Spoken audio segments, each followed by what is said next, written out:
She was Britain's most senior intelligence officer between 2002 and 2007, during the invasion of Iraq and its aftermath. But the toppling of Saddam Hussein had not made the UK any safer.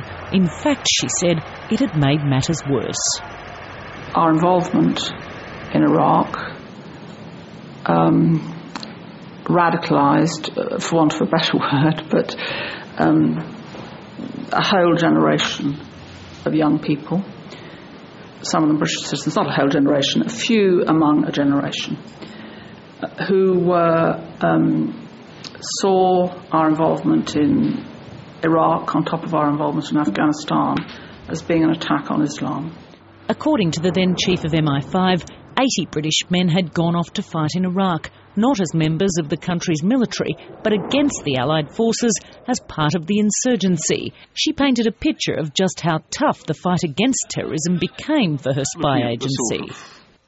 By 2004, we were pretty well swamped.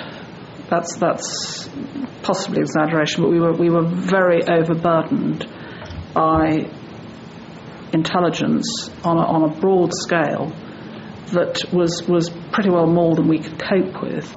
Her evidence was in stark contrast to that of Britain's political champions of the war. I believe we made the right decision for the right reasons. If you were a regime engaged in WMD, you had to stop. The day after 9/11, Dame Eliza flew over New York. She told the Iraq inquiry MI5 had not found any credible intelligence implicating Iraq in the attacks. Dame Eliza said Saddam Hussein only presented a threat to Britons or other Westerners who ventured into Iraq. Further, she said there was no intelligence to suggest a terrorist plot born of any cooperation between Al-Qaeda and Iraq. Emma Alberici, ABC News, London.